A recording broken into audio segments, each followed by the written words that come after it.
Welcome back to the channel. I'm so glad you're here, because today we are going to talk about something raw, real, and truly transformative, the surprising beauty hidden inside life's hardest moments. When life pushes us to our limits, when we feel stretched thin, exhausted, or even broken, there's something unexpected that often emerges. It's not despair. It's not weakness. It's something sacred. It's goodness. It's compassion. It's the deepest truth of who we are. Have you ever wondered why some of the kindest, most generous people you've ever met are those who've gone through incredible pain? Why do struggle, poverty, or heartbreak often seem to refine people, rather than destroy them? Why is it that when people lose everything, they find something more authentic, more human, more beautiful? That's what we're exploring today, and I think you'll find it both illuminating and profoundly comforting. There's a principle in many spiritual traditions that goes something like this: hardship humbles the ego and reveals the soul. When everything is easy, we can coast, we can inflate, we can forget. But when we are brought low by illness, loss, poverty, betrayal, we touch the ground of who we really are. And often, what we find there is not bitterness, but a surprising tenderness. Let's take a look at why this happens. First, difficulty strips away illusions. In times of comfort, we often build our identity around status, possessions, reputation. But when life removes those props, we are forced to ask, who am I without them? And the answer, often, is something nobler than we imagined. We find a quiet strength, a dignity, a humility that had been buried under comfort and distraction. Think about the single mother who works 3 jobs to feed her children. Every morning, she wakes up before the sun. She sacrifices her own comfort, her own dreams, her own needs. Does she complain? Maybe, but more often, she just continues. Her kindness is not loud, her courage is not glamorous, but it is real. It is fierce, and it was forged in hardship. Or consider the old man who lost his wife of 40 years. Every evening, he walks their favorite trail alone. He greets others with warmth. He helps his neighbors with groceries. He gives what he can to charity. His love didn't die with his wife, it expanded, because pain didn't harden him, it softened him. In struggle, we remember what matters, and often, that means rediscovering the value of kindness.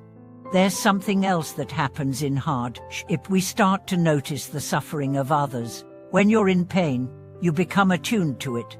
You become less likely to judge and more likely to understand. A man who has gone hungry does not mock the hungry. A woman who has been betrayed does not easily betray. The heart expands in pain if we let it. But it's a choice. Not everyone becomes gentler in suffering. Some grow bitter, some become hardened. So what's the difference? It's the perspective we choose. Some see hardship as punishment, others see it as a furnace for purification. Some see loss as meaningless, others see it as a teacher. Those who emerge stronger, wiser, kinder, they've made a decision. Not once, but repeatedly, to let the pain shape them without destroying them. The philosopher Seneca once wrote, "Difficulties strengthen the mind, as labor does the body." That's not just poetic, it's observable truth. Psychologists today talk about post-traumatic growth, the surprising resilience and wisdom that can arise after major life crises. People often say they became more empathetic, more spiritual, more appreciative of life after surviving illness, loss, or catastrophe. Let's go deeper. Why does pain refine the soul? Because it burns away pretense. In suffering, there's no room for masks. You can't fake your way through grief or poverty. You're forced into authenticity. And in that authenticity, something sacred emerges. There's a story of a monk who was asked, "Why do the most enlightened people seem to come from difficult lives?" He replied, "Because the fire that melts butter also hardens steel." The fire reveals what you're made of. Hardship reveals what you're made of. But more importantly, it reveals what you can become. Now let's talk about leadership.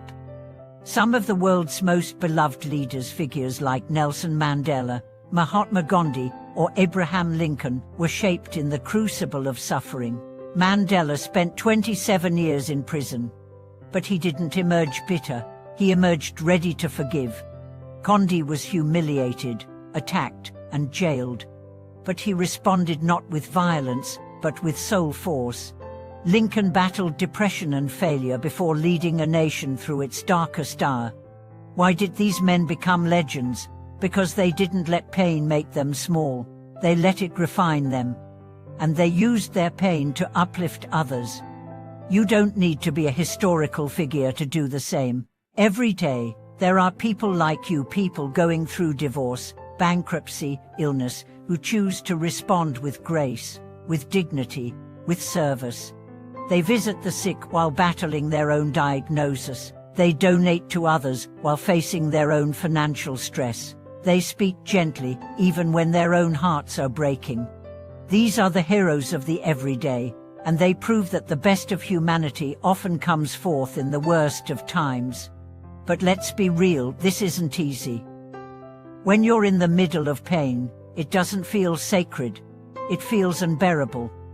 So how do you tap into that deeper strength? You start small. You start by breathing through the moment. You start by not reacting from anger. You start by doing one kind thing, even when you don't feel like it. You let the pain be your teacher, not your tyrant. You listen to what it's showing you, not about the world, but about yourself. Hardship often brings clarity. It shows you who your real friends are. It shows you what you truly value. It forces you to release what no longer serves you. And in that stripping away, there's freedom. You realize you don't need approval. You don't need perfection. You don't even need to win. You just need to live with integrity, to love well, to show up. That's enough. There's a certain kind of beauty that only suffering reveals. It's not pretty, it's not polished, but it's deep. It's the beauty of resilience, the beauty of the quiet morning after a storm, the beauty of someone who has seen darkness and chosen to be the light anyway. And that's the invitation of hardship, not just to survive, but to be transformed. Not just to endure, but to evolve. If you're going through something hard right now, I want you to know this. It's okay to feel broken. But you are not destroyed. This pain is not the end of your story. It may be the beginning of your greatest chapter. Trust that. Even if you can't see the path yet. One day, you will look back and realize that what nearly broke you became the reason you became unbreakable, that the fire that once burned you down became the same fire that illuminated your way forward. Thank you so much for watching this video. If this spoke to you, if you're in the middle of a storm or have survived one, share your story in the comments. You never know who might be uplifted by your truth. And don't forget to like, subscribe, and hit the bell icon. Your support means everything to us, and together, we are building a community where pain doesn't isolate, it connects, transforms, and heals. See you in the next video. Until then, keep walking, even if your steps are small. You are stronger than you know.